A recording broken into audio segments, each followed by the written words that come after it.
It's said that life is a journey best traveled with friends. Along the way are adventures and misadventures. But if you're Ms. Mel's friend, you'll find some Ms. adventures. Join Ms. Mel for misadventures with friends and explore the paths of friendship.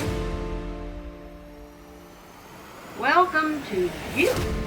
I'm your hostess, Ms. Mel, and today on Misadventures with Friends, I'll be visiting with my friend Joanne. Hey, Hi. Joanne.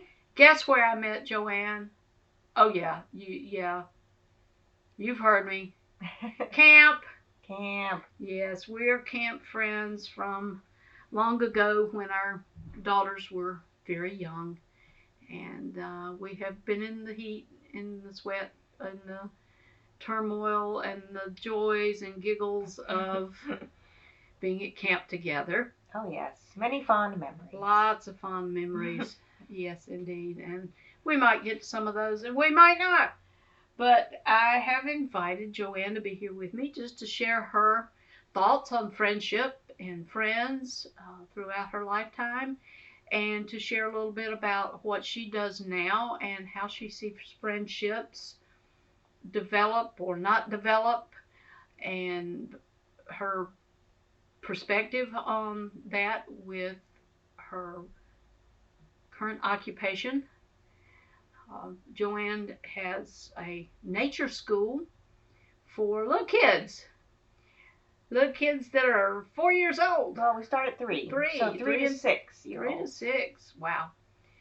And I always enjoy seeing photographs of the kids out in the mud and with her numerous animals. Numerous. Yes, numerous animals. Anybody that knows Joanne knows she loves critters. And she has quite a few critters herself. And I have fond memories of being in her house during an ice storm and all of the dogs keeping us warm. So, including the Great Dane, who, those of you who are listening who know Joanne and have hung out with us, we all fondly remember Bruce the Great Dane. Yes, he was the best. So Bruce was the best. Okay. Bruce was our animal friend. So we're going to talk about friendship. Okay? Let's jump right in there. Joanne, how would you define a friend? Well, I've been thinking a lot about that. And I just think it's someone that you can relate to, that you're comfortable with, that you feel like you can be your true self with them, and that you trust them to, that you can tell them your struggles, anything you're dealing with, and know that they're not going to repeat it or make fun of you or put you down. They're going to listen and, hopefully help you. And to me, loyalty is also really important for a friend. I'm the kind of person that, is really loyal to my friends. So that's what I would like in a friend also, is someone who's gonna, stick by me through all of the mess of life. The mess of life, yes. We have talked and we have been visiting here for a day or so and chatting about a lot of things and the different friendships that we've had. How has your perspective on friendship changed at different stages of life? Well, every stage of life, it seems like we need something different from our friends. First, obviously, as children, friends come and go usually. At least they did for me. And then college, you make friends, and a lot of times those don't necessarily last, through after college. So I just feel like, it's okay to have different friends at different stages in life. And, I've had some that have been hard to let go, because they were very important to me at a certain stage in my life. But, I have to remember that most friendships have a season, and life happens, and, we go in different directions, and and that's okay. And I try to remember the good times, and not, maybe not dwell too much on what I wish could be. You know, Obviously when you're married, your friendships are going to change, and then having children, you make friends with people that your kids are friends with. Right. But that doesn't always last, when the kids grow up, and that's okay. Um, and then I think as an older adult, again, it changes because we're all going through, you know, trying to keep our marriages alive, and then taking care of our adult children, and then taking care of our parents, and it's just a different time, different stressors and things. So friendships change constantly, it seems like. Yeah, it does.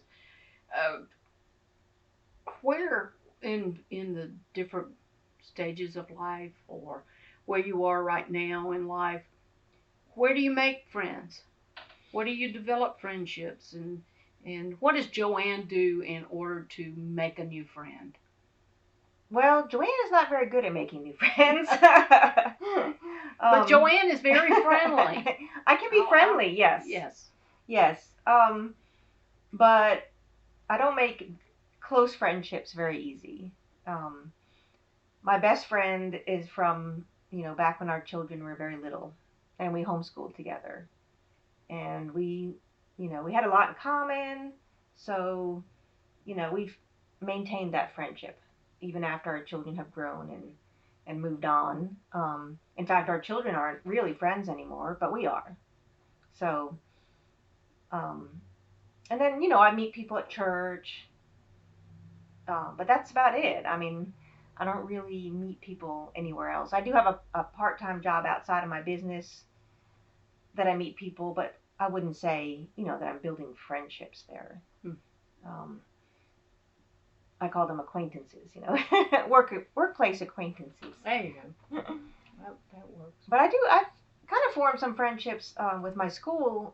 I tend to really get to know the parents, and I would call some of them like my casual friends. I mean, they're a lot younger than me. Obviously, they're like 20 years younger than me, but we have a lot in common. And so I really enjoy getting to know the younger moms and kind of trying to, be there for them, be a positive person for Be a them. mentor. Yeah, kind of like a mentor. Yeah. Because I remember how hard it was, being a young mom and raising young children. And I think it's very important as older women to, help the younger ones. Because a lot of them don't have family nearby. And even if they do, they might not be close to them. So, I try to listen to them and what they might be struggling with, and maybe give them some guidance if they ask for it. So that's been really cool, to meet the younger moms and watch them kind of grow up too. Yeah. Have you made any new friends recently? Well, not really. I have one friend that we reconnected. So like, we homeschooled together, but her kids were a little bit older, so she kind of got out of homeschooling before I did. But she still lived in the same town and things like that. But we kind of stopped, communicating for a while. Not for any bad reason, it just happened. But then, I don't really know how, but we just kind of started hanging out again. Me and my other best friend, the three of us we'll meet every week for lunch, and that's kind of how we've been staying in touch. And then sometimes we'll go out, for dinner, or go do some event together. So that's been kind of cool, because it's cool when you can not talk to somebody for a few years and then just pick right up where you left Where off, you left off. Yeah. and it's, and feel comfortable with them again. So that's been kind of cool. If you were able to give a word of advice to someone who might be struggling with maintaining friendships, I know that you have raised 2 daughters, and I've raised a daughter and 2 sons, and always the question of friendships comes up with our kids. Yeah. And now that you have the opportunity to mentor some of these younger women as well as your own daughters, uh, and a lot of times I've found that as we grow older, we tend to disconnect, Yes. especially when we have elderly parents to take care of. It's like we withdraw again, like we did when we had small children. Yeah, that's true. And it makes it more difficult to keep friendships going. But what would you advise for maintaining friendships? Because if you're like me, and I know we do think alike on this, it's important Yes. to not isolate. Oh, yeah. Well, I think you have to make a commitment. You have to decide that it's important, and that you need this. It's not just um, a want, it's a need. So you have to make the effort. Even with, my best friend, I mean, we both have a lot going on in our lives, so sometimes we don't see each other for a couple of weeks or whatever. But then I'm like, wait a minute, we need to meet. We need to get together. It'd be easy to just keep, missing each other, but you got to make the effort. And then I think it's important also to sometimes you do have to let a friendship go. Like maybe it is the end of that season. Um, I've had a couple, that I realized, we were friends for a stage, but now we've moved on different directions, and it's okay to let that one go. Um, and I don't have a lot of friends, so it's easy for me to to maintain the friendships that I do have. Not easy, but easier because I don't, you know, have a lot of people to try to, you know, hang out with. But I wish I did. I mean, I kind of wish I had a bigger group. We've been trying to talk Joanne into moving to our part of the state Yeah. for years, just so we'd have her close by. Yes, we met at camp and we bonded, and she became an honorary diva. If you remember hearing me talk about my divas, Yeah. but it's been hard to stay in touch because we're of proximity. Right. But I try to reach out to Joanne every now and then, just with a note, and Facebook note or something like that, and see what everybody's doing and catch up on everybody. But I was absolutely thrilled when I contacted Joanne and asked if she would be a guest on an episode for my podcast and do a Zoom call or phone call or stuff like that. And she said, well, can I come? And it just really made me feel great to know that you were willing to take the time to come and visit and get caught up and do this as well. I was absolutely thrilled by that because it's a long haul to come across state and stay for a day. But I realized I had never been here. All the years that we'd go to camp, I'd never been here. And, I was hoping to get to see people that, the divas. But, I said, I'm just going to go. I'm just going to make the time. Like I said, you got to be, sometimes you just have to say, I'm going to make the time. Because there's, always something we need to be doing. Right. But, I just make the time. I just go ahead and put it on my calendar. I'm going. And that's it. I'm not going to plan something else. I'm just going to go. So I was excited to come. I'm tickled that you came. Even though I made her sleep on an air mattress. That's it. Oh, goodness. But yeah, hey, you slept in worse conditions Oh at yeah, camp, right? definitely worse. Now, you want to bond with people, Yeah. do camp together, Oh, for sure. and that'll create some bonds, uh, which you hope are lifetime bonds. And Yeah. sometimes they are, and sometimes they are. That was another case of short-term relationships Yeah. and friendships that we had, and maybe they lasted for a year. After that, you stay in touch, and then they don't come back to camp the next year, and you lose touch with people. Yeah. And stuff. So it happened not only for us, it happened for the girls as well at camp. But those short-term relationships do feed our lives. Oh yeah, they're so important. That the whole camp experience and seeing y'all, every year, it was a big highlight of my year. I mean, I would not have missed camp. That was going to camp. I mean, it didn't matter if anybody went with me, if any of the kids went with me. In fact, in the end, I think I did start coming by myself. Yeah, you did. You did. So I was like, I'm going to camp. And my daughter only came with me because she was working. Right. She was old enough to be on staff. Right. And we put her in the kitchen and worked her. So, but that even though it was one of your daughters came as a she lifeguard came. one year. Mm-hmm. Yeah. Yeah, but it was just different. That they weren't there as campers. Right. But that experience was just so important to me, that I wasn't going to let anything get in the way of that time. And that's what we have to do with our busy lives. We have to decide that, we're not going to let anything get in the way. We're going to make time for it. And that can be hard because, it was a whole week. And I have a farm and I have lots of animals. So, I had to really plan ahead. And,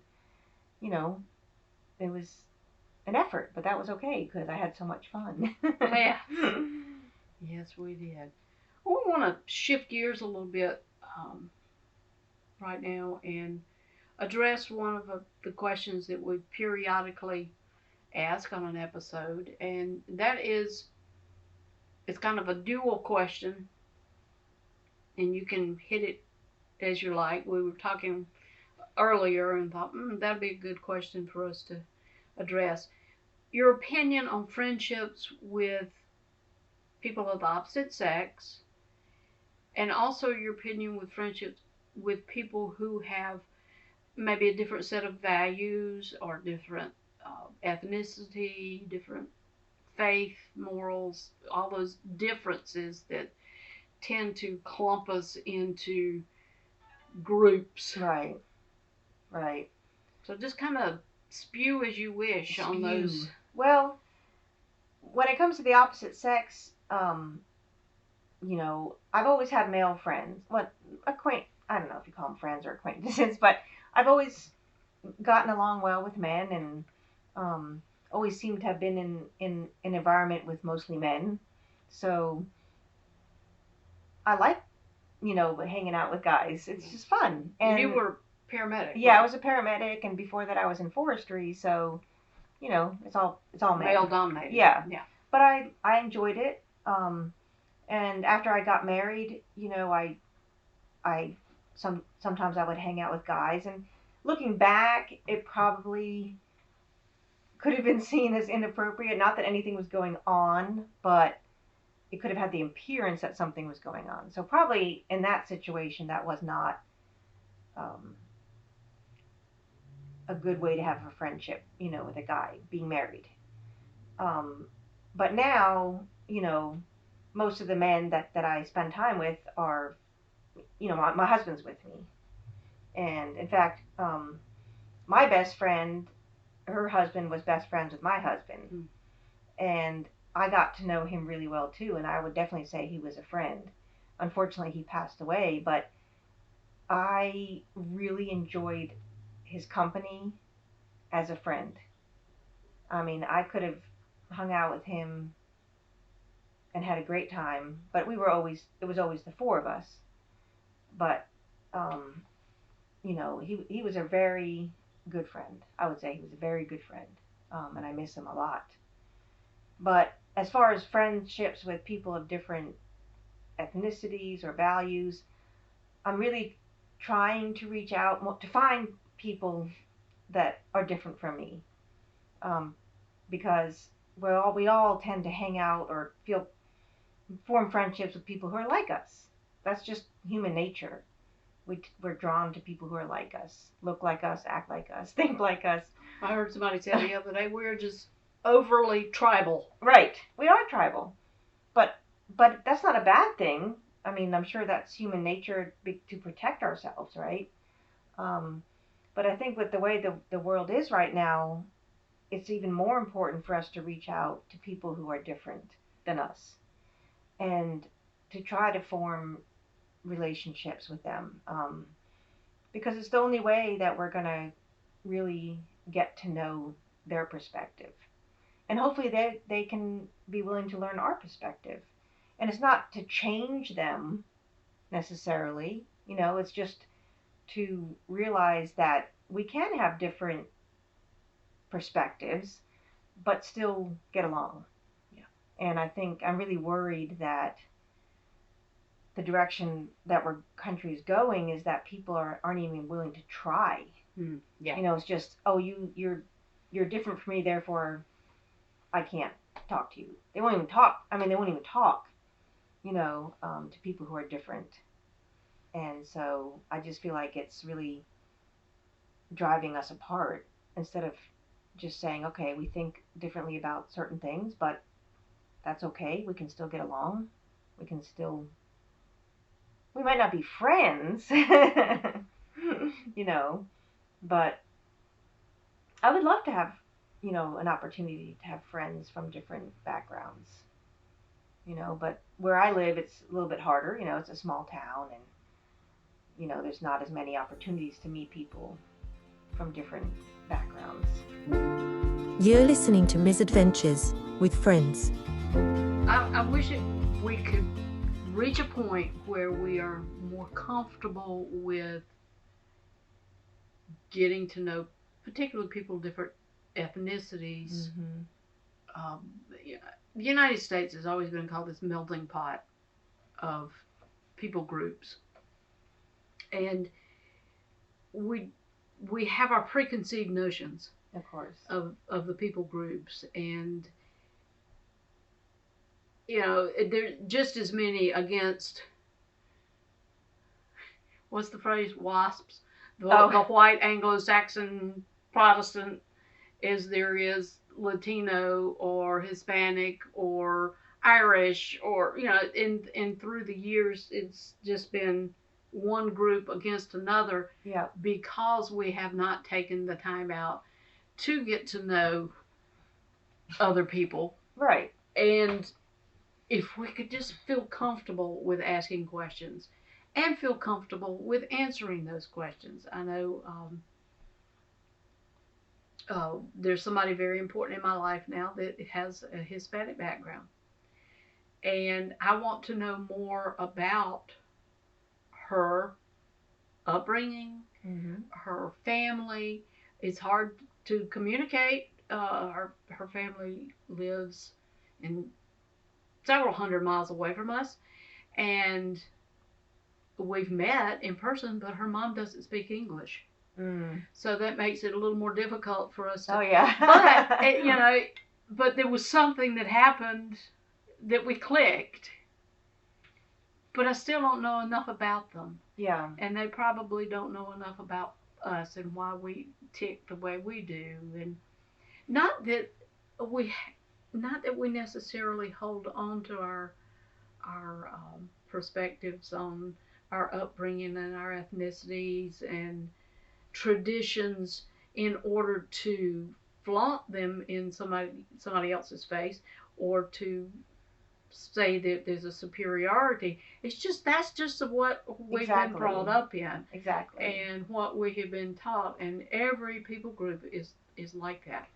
And so finding out and making friends from other cultures and backgrounds, and that's what I love so much about all this DNA testing now. Oh yeah. Is because you get the results back from these things, and you say, wow, I'm a little more diverse than I thought I was, and you want to take it and shake it in front of some people's faces and say, Yeah. look where you came from. You're not as pure as purebred as you thought you were. You're a mutt. Yep. Hello, we're all Pretty mutts. much. And, I've enjoyed that aspect of, okay, now I want to know more about that part of my ancestry. And the only way to do that really is to find people that are currently from that and know that they're from that ancestry and say, okay, hey, let's talk. Tell me where I came from. Yeah. Tell me what it's all about. Or I wish we could, be comfortable, talking to people that are different and be allowed to ask questions. And from a purely, I really want to know, not from a judgmental standpoint exactly. or bias. I just want to know. Mm-hmm. But I'm so afraid that I'm going to say the wrong thing or they're going to get offended by me asking that question, that I don't ask. Because I don't know them well. They're not like friends, so therefore I don't know what I'm allowed to ask. But I truly just want to know more about where they're coming from. Mm-hmm. So I'm hoping, that I'll get brave enough to just start asking. I mean, what's the worst that could happen? They get mad at me. I mean, but maybe they will just say, oh, yeah, I'd love to tell you about that. Mm-hmm. No one's ever asked me that before. And hopefully they won't get mad.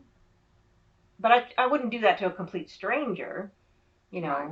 I would think about people that I work with or maybe run into at church or something that know me a little bit,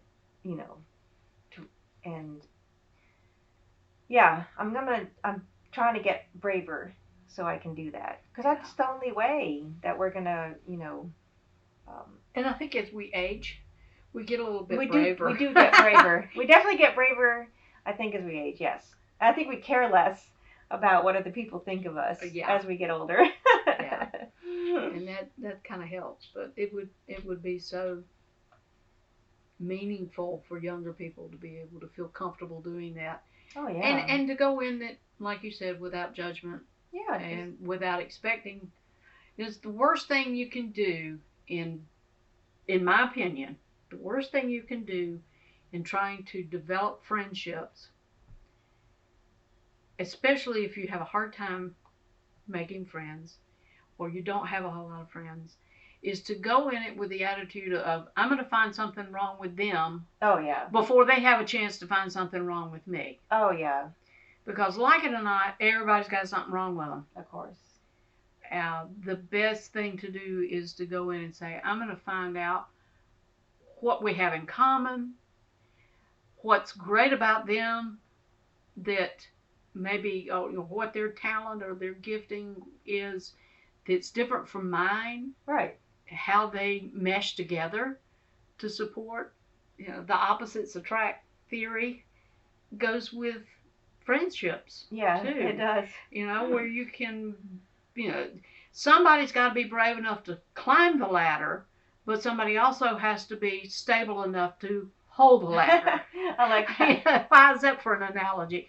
So, it takes both parties to accomplish a task. Sometimes you have to switch. Maybe the one that's on the ladder falls off. Yeah. And the next person has to be brave. So they encourage the one that fell, encourages the other one to go up. Yeah, that's the beauty of even just developing new friendships, is that exploration. If you look at developing friendships as a time to be an explorer, it's like, come on, Dora, let's explore.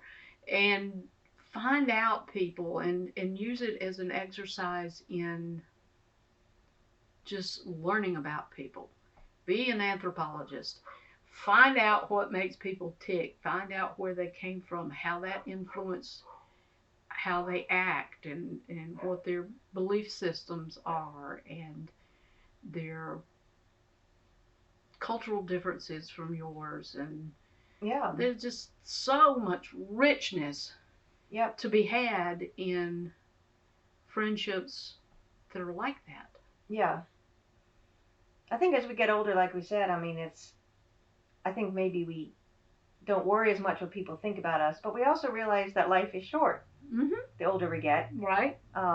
And we realize, that we're only here for a short time, so we might as well make the most of it and take some chances and, you know, maybe talk to people we wouldn't necessarily have talked to and take a chance. Maybe you'll find out that this person really is more like you than you thought. And if they're not, that's okay too. Yep.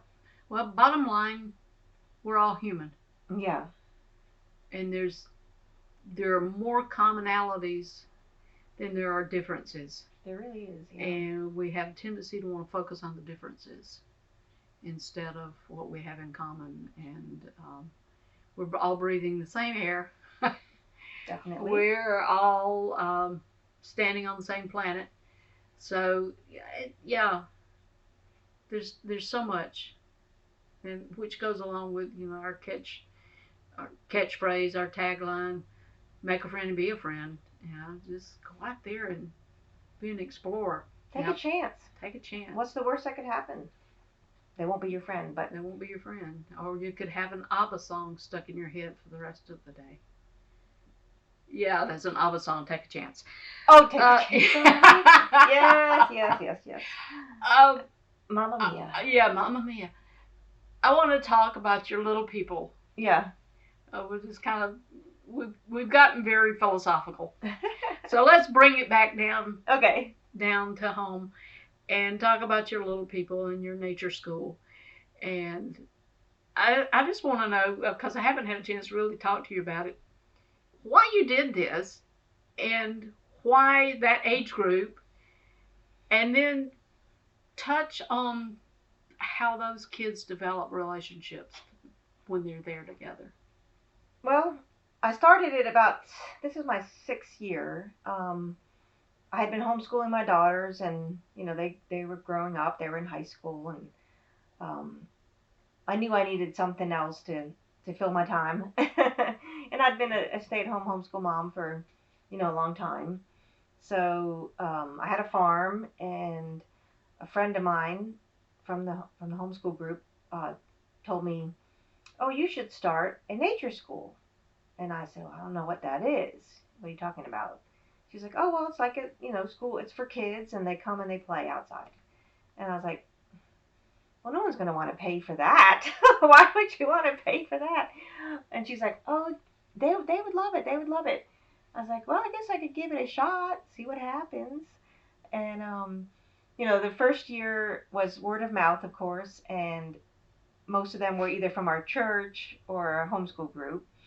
And I picked the preschool age, I had started 3 to 7, just because, I don't know, I've just always loved that age. I just find that age so fun.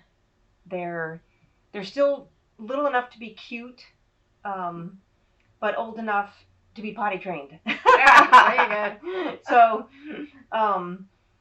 and I love that age because they get mad, but they get over it fast. Mm.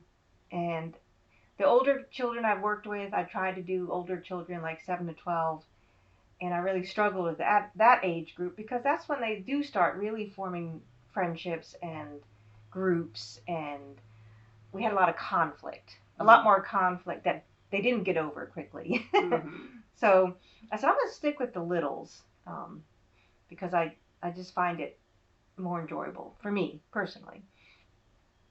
So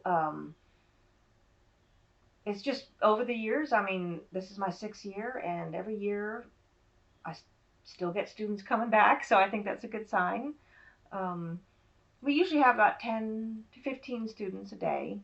We only do 3 mornings a week, preschool 9 to 12. And every year I have, some of the same kids that return and then some new ones. So every year is a little different with the interactions with the children. And it's interesting to watch. watch them.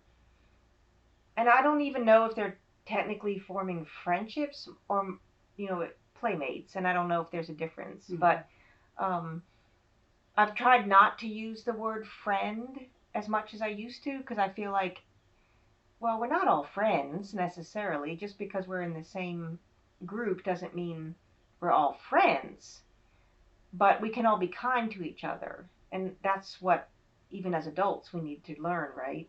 Is that just because someone isn't my friend doesn't mean I shouldn't be kind to them. And that's what I've been trying to work on with my little ones. Well, we're going to be kind here, you know, not always say, well, you have to be nice to him. He's your friend. Well, maybe they're not friends, but that's okay. They still should be kind to each other. And children are so fun because, like I said, they get over things quickly. They don't hold grudges usually.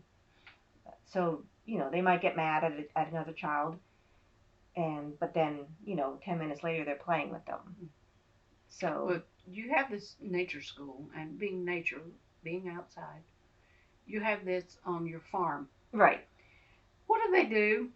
What do they do on your farm? Well, I know they don't ride the alpacas. No. We have a big play area set up, like a big pile of dirt, and um, we have a zip line, we have slack lines, we have swings, we have the like a big wooden jeep that they can climb on. We have slides, um, climbing tower. Every year I add to it. Every year I've added stuff.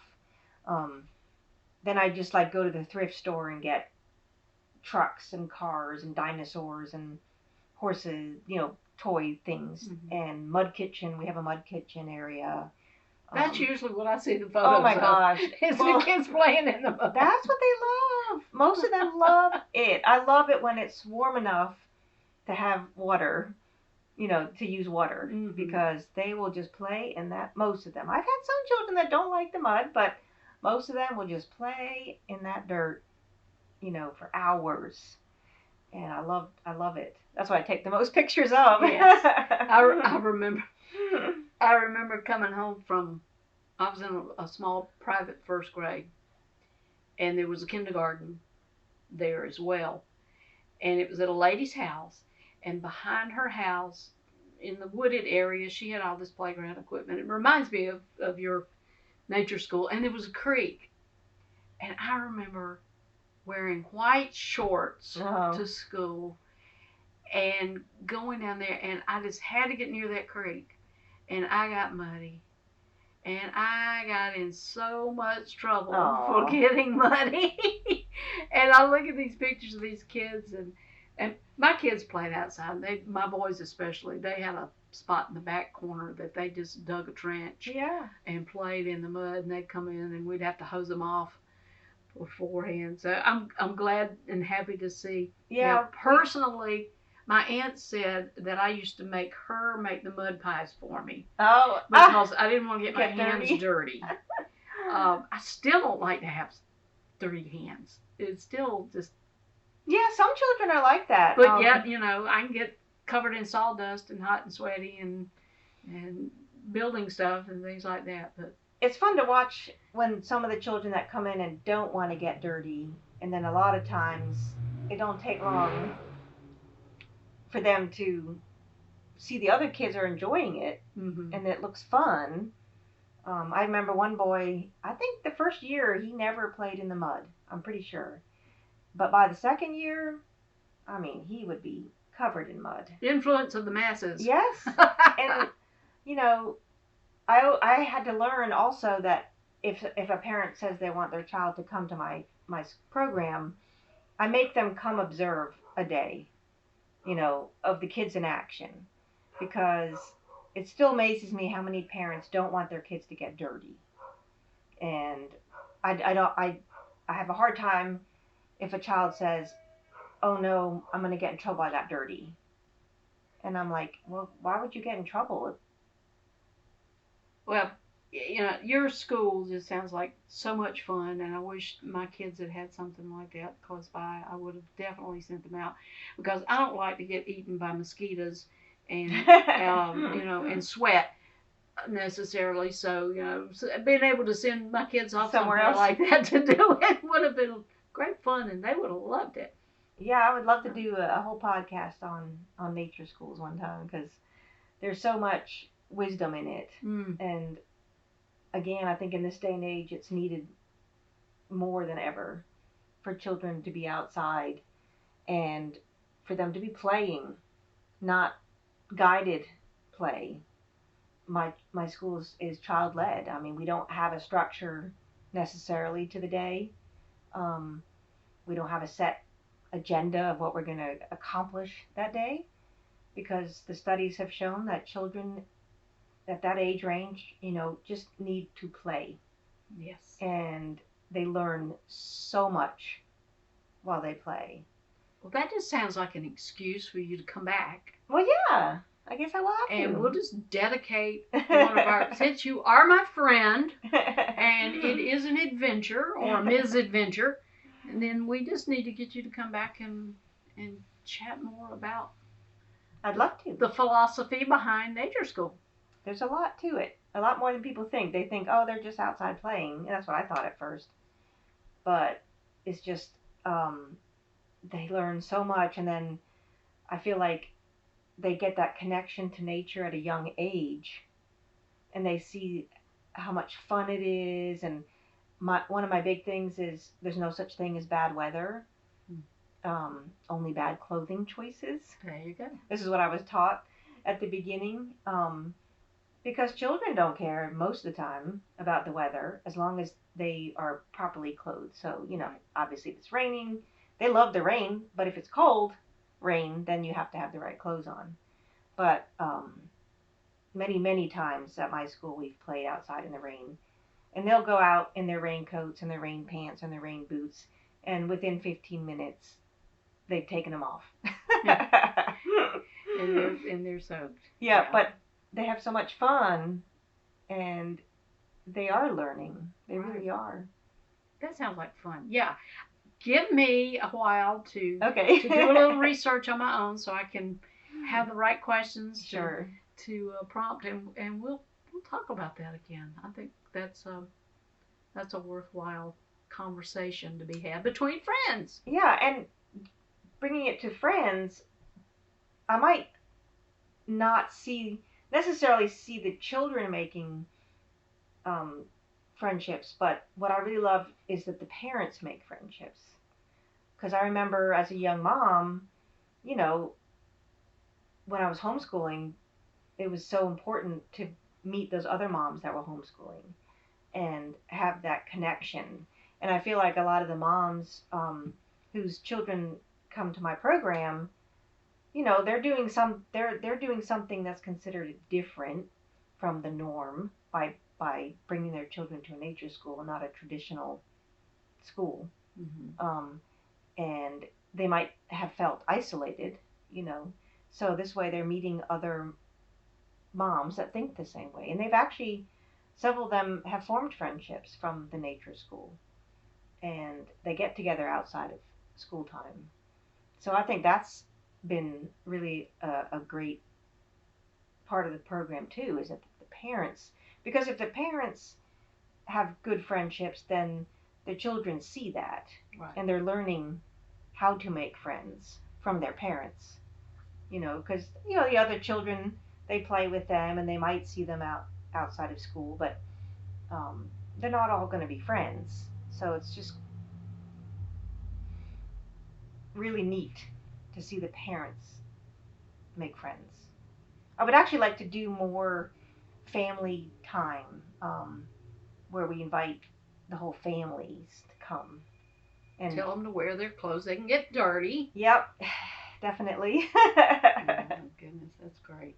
Well, Joanne, I want to begin to wrap up our conversation here. And you mentioned that you had a favorite friend memory, or as we say, we have a favorite friend memory, and then we have a favorite friend memory.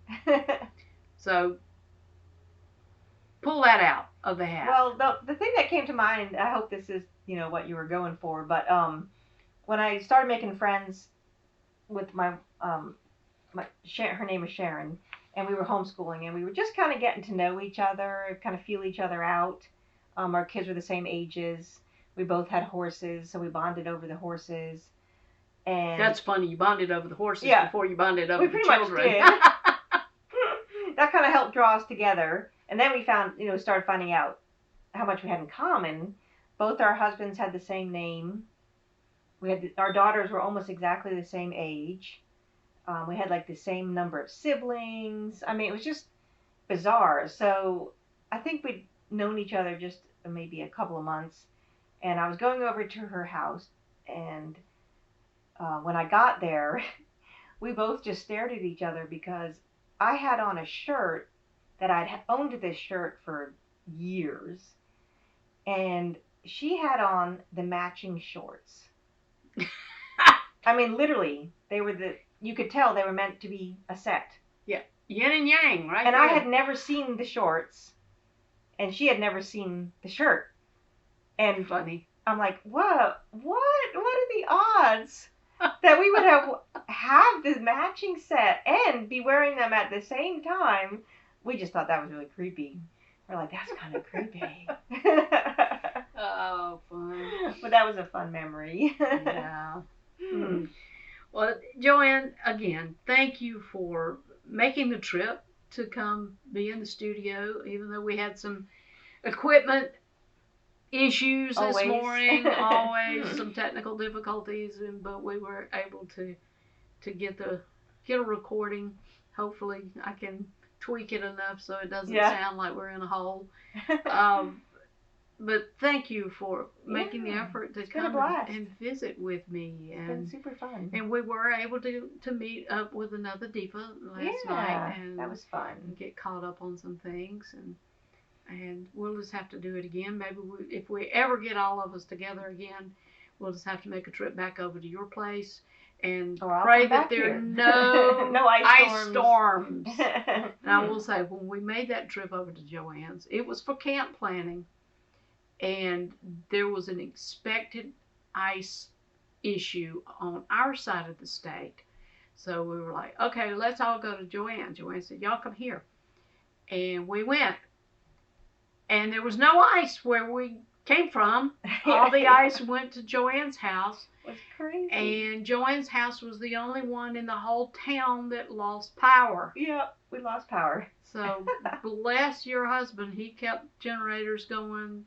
He kept did. the fire stoked. We all cuddled up with the dog. Yep. And all slept piled in one room. And it was a lot of fun. And we had a gas stove, so we were able to cook breakfast. Right. That's one of my favorite friend memories. That was our first camp planning meeting, too. First big one, yeah. Mm-hmm. Because previous to that, it'd just been a couple people pulling things together. And it was amazing. We had another one after that. Yes. But not at my place. Yeah, we found an alternate place to go. We have been in other places where it snowed on us. Yeah. Because, you have to plan camp so many months in advance. Right. But it's always a good excuse to get everybody together. Yeah. Well, thank you, Joanne, again for chatting with us today and sharing another Ms. Adventure with me. Thank you, friends, old friends, new friends, for journeying with us today. Give us a thumbs up on Facebook or Instagram. Follow what's going on and what's coming next. Remember, we release our episodes every 2 weeks. So once you get in the loop, you can find out what's coming next. And some great friendship quotes come along with that. Now we do throw our tagline at you. Go out there and make a friend and be a friend. Thanks again, Joanne. You're welcome. All right, we'll see ya. Bye. Friendship is the only cement that will ever hold the world together. Woodrow Wilson. Misadventures with Friends is a production of Depot Street Studios and Rocket 88 Broadcasting. Music is from Storyblocks.com.